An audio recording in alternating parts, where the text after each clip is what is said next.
So waiting for the film Praveen గారు, all the very best to you. And of course mike right పర్సన్లో చేతిలోకి వెళ్ళిపోయింది. So Vijay గారు to please speak. Hello hello అయ్యో అయ్యో రామ్ గారు ఉన్నారు అక్కడ. మీడియా ఫ్రెండ్స్ అందరికీ నమస్తే అండి.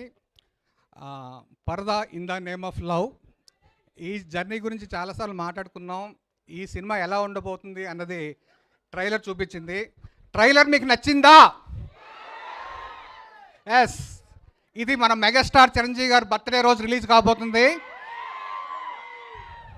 ఈ సినిమాని మేము ప్రాణం పెట్టి చేసాం. అండ్ ముఖ్యంగా ఈ సినిమా గురించి నేను చెప్పుకోవాల్సింది, అనుపమ పరమేశ్వరన్,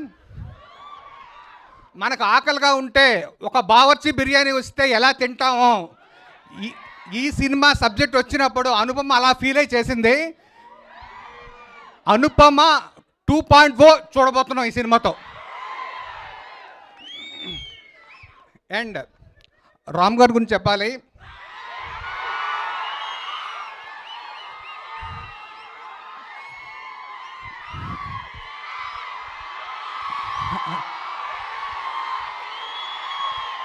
ఆంధ్రా కింగ్ తాలూకా ఉస్తాద్ ఇస్మార్ట్ శంకర్.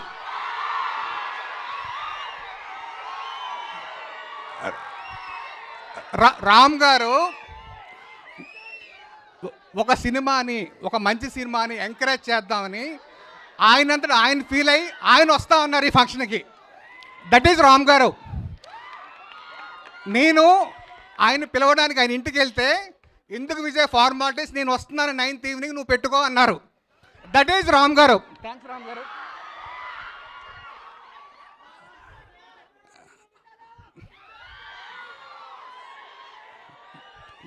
పరదా సినిమా ఎలా ఉండబోతుందో ట్రైలర్ చూపించింది.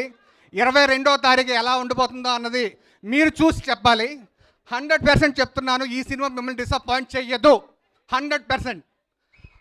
అనుపమ, దర్శన, సంగీత ముగ్గురు ఈ సినిమాకి పిల్లర్స్. ఒక మంచి కంటెంట్ ఉంటే మన ఆడియన్స్ ఆదరిస్తారని చాలా సినిమాలు ప్రూవ్ చేశాయి. మళ్ళీ ఈ 22వ తారీఖున పరదా.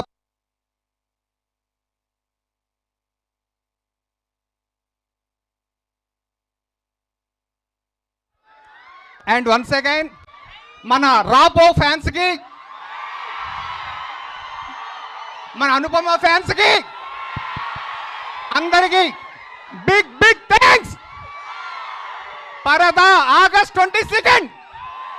Thank you sir. ఎంత ఎనర్జెటిక్ స్టార్ స్టేజ్ పైన ఉంటే మాత్రం అంత ఎనర్జీనా? రామ్ గారు మీరు రీసెంట్గానే లిరిక్ రైటర్గా కూడా మారారు, కానీ ఇక్కడ విజయ్ గారు, శ్రీధర్ గారిలో కూడా రైటర్లు ఉన్నారని అర్థమైంది మాకు. సో ఎనీవేస్, హార్టీ కంగ్రాచులేషన్స్ అండి. చాలా